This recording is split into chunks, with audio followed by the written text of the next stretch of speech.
নাও রূপমালা, এটা হচ্ছে তোমার শয়ন কক্ষ। তুমি এখানে একটু বিশ্রাম নাও, কয়েক রাত তুমি ঘুমাওনি। কি সুন্দর! এই যে আমার রাজপ্রাসাদের চেয়েও সুন্দর। ঠিক আছে পরি, আমি একটু বিশ্রাম নিচ্ছি। শোনো রূপমালা, আমি তোমার খাবার পাঠিয়ে দিচ্ছি, আমি একটু আসছি। হ্যাঁ, আমার আরও অন্য কাজ আছে। তুমি এবারে চুপটি করে ঘুমিয়ে যাও, আমি তোমার খাবার পাঠিয়ে দিচ্ছি।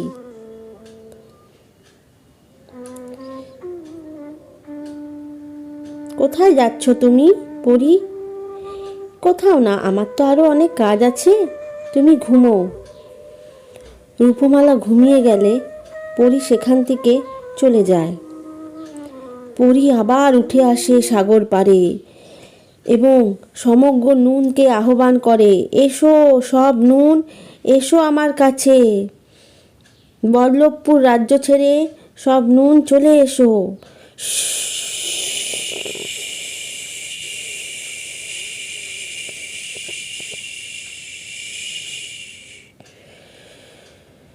আমার কাজ হয়ে গেছে, যাই দেখি রূপমালা ঘুমিয়ে উঠল কি না। এদিকে বল্লভপুর রাজ্যে ঘটে এক অঘটন। সমস্ত নুন খালি হয়ে যায়। আশ্চর্যজনকভাবে নুন সব চলে যায় পরীর সেই সুন্দর ব্যাগের মধ্যে। হাহাকার পড়ে যায়, নুন ছাড়া কি খাবারের স্বাদ পাওয়া যায়? এদিকে কি ব্যাপার? রান্না করছি, এক ভার নুন ছিল, নুন নেই। ওগো শুনছো? গ্রামের মানুষরা সব একজোট হয়। তারা এর বাড়ি তার বাড়ি গিয়ে জিজ্ঞাসা করে কারোর বাড়িতে নুন আছে কি না। প্রত্যেকের বাড়ি থেকেই নুন অদৃশ্য হয়ে যায়। এদিকে রাজা খেতে বসলে নুন ছাড়া খাবারের কোনো স্বাদই পায় না।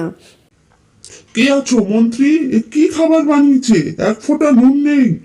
এ কি খাবার? এই বিস্বাদ খাবার কি খাওয়া যায়? নুন ছাড়া কি খাবারের স্বাদ পাওয়া যায়? তুমি যাও, এখনই যাও, রাঁধুনিকে ডেকে পাঠাও। কি করো? মহারাজ, হঠাৎ করে সব নুন অদৃশ্য হয়ে গেছে। আমি খাবারে নুন দিয়েছিলাম, কিন্তু খাবারে নুনের স্বাদ নেই। আমি কি করব মহারাজ? আমার কোনো দোষ নেই, কোথাও কোনো নুন নেই। নুন আনানোর ব্যবস্থা করা হচ্ছে, কিন্তু এই রাজ্যের সীমানায় আসার পরেই নুন অদৃশ্য হয়ে যাচ্ছে। কি করব মহারাজ?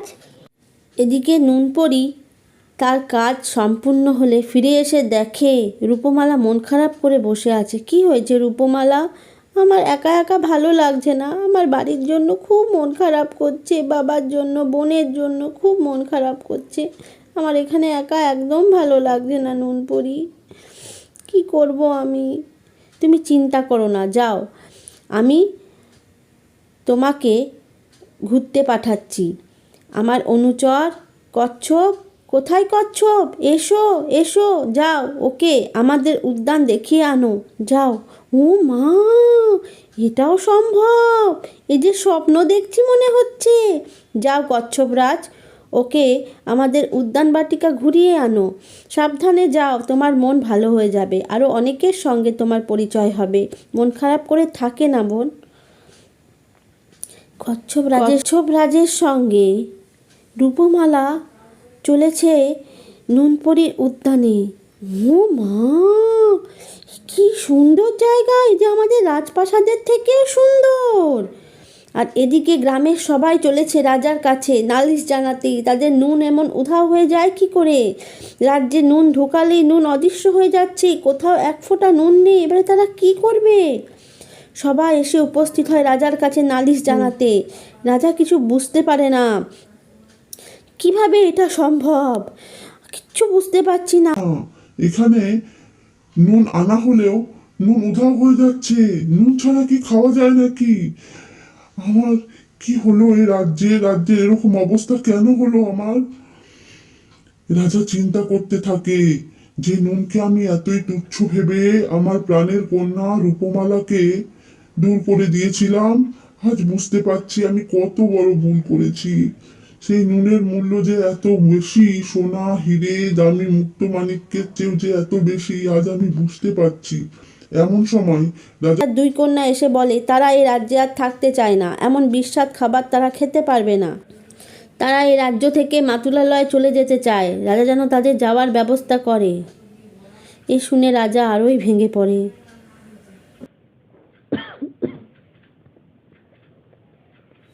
রাজা বিলাপ করতে থাকে, হায় হায় মন্ত্রী, আমি কি ভুল করলাম? আমি বুঝিনি নুনের এত মূল্য। খাবার ছাড়া কি মানুষ বাঁচতে পারে? নুন ছাড়া কি কোনো খাবারের স্বাদ পাওয়া যায়? আমি আমার প্রাণের কন্যাকে তাড়িয়েছি। মন্ত্রী, যেখান থেকে পারো আমার কন্যাকে নিয়ে এসো। মন্ত্রী, আমার রূপমালাকে আমার কাছে ফিরিয়ে দাও। মহারাজ, আপনি বিচলিত হবেন না, আমি সৈন্য পাঠাচ্ছি। মহারাজ, আপনি বিচলিত হবেন না, ভেঙে পড়বেন না মহারাজ। খুব ভালো লাগলো পরি, আমার ঘুরে। এত সুন্দর জায়গা, কি সুন্দর পরিবেশ, আমাদের রাজ উদ্যানের থেকেও সুন্দর, কি সুন্দর। শোনো, তোমার এবারে যাবার সময় এসেছে। তোমার পিতা তোমাকে প্রয়োজন, তোমাকে এবার ফিরে যেতে হবে তোমার পিতার কাছে। আর এই ব্যাগ তুমি তোমার কাছে রাখো। এই তোমাকে এটা সাহায্য করবে বিপদে। এই ব্যাগই তোমার রাজ্যকে এই অবস্থা থেকে বাঁচাতে পারে। এখান থেকে লবণ তুমি প্রত্যেকটা রাজ্যবাসীর কাছে দিও। তোমার রাজ্যে যে সংকট ঘনিয়ে এসেছে তা দূর হবে। চলো যাওয়া যাক। নুনপরির সঙ্গে রূপমালা আসে তার রাজপ্রাসাদে। কি আনন্দ লাগছে নুনপরি, আমার কি আনন্দ, কতদিন পর ফিরে এলাম। কিন্তু তোমার জন্য যে খুব মন খারাপ করবে। মন খারাপ করো না, এই ব্যাগ হাতে রেখে তুমি আমায় স্মরণ করবে, আমি তক্ষণই তোমার সামনে এসে উপস্থিত হব। বিদায় রূপমালা, ভালো থেকো। রূপমালা ছুটতে ছুটতে চলেছে তার বাবার কাছে। পিতা, পিতা, পিতা, আমি এসেছি, পিতা, আমি এসেছি। কোথায় ছিলি? মা, তুই এতদিন কোথায় ছিলি? আমাকে ক্ষমা করে দে মা, আমাকে ক্ষমা করে দে। আমি অন্যায় করেছি, আমাকে ক্ষমা করে দে। পিতা, তুমি ক্ষমা চেও না পিতা, তুমি ক্ষমা চেও না। তুমি যে নিজের ভুল বুঝতে পেরেছো এটাই অনেক। বোন, বোন, বোন, তুই এসেছিস? হ্যাঁ হ্যাঁ, দিদি, দিদি। সব বোন আর দিদিরা গল্প করতে থাকে। কি আনন্দ, আজ তাদের বোন ফিরে এসেছে। তাদেরকে ছাড়া তাদের দিদিদেরও ভালো লাগছিল না। এদিকে রাজা স্থির করে যে রূপমালাকেই বানাবে এই রাজ্যের রানী। রূপমালা তার পিতাকে সব ঘটনার কথা খুলে বলে। তার পিতাও তাকে এই রাজ্যে ঘটা সংকটের কথা বলে এবং বলে তার রাজ্যাভিষেক হবে রূপমালার। রূপমালাকে সকলে রানীর মতো সাজিয়ে নিয়ে আসে তার দুই বোন এবং রাজা করে তার রাজ্যাভিষেক। মহারানীর জয় হোক, মহারানী রূপমালার জয় হোক। রূপমালা হয় বল্লভনগরের রানী। সকলে জয়ধ্বনি দিতে থাকে। পরের দিন সকালবেলায় রূপমালা গ্রামের সব মানুষদের ডেকে তাদের নুনের অভাব দূর করে। তার ওর ব্যাগ থেকে সকলকে নুন দান করে। সকলে নুনের কষ্ট সকলে মহারানীর নামে জয়ধ্বনি করতে থাকে। পরীর দেওয়া এই ব্যাগের যে এত ক্ষমতা তা রূপমালা আগে বোঝেনি। রূপমালাও মনে মনে পরীকে ধন্যবাদ জানায় তার রাজ্যকে সংকট মুক্তির জন্য।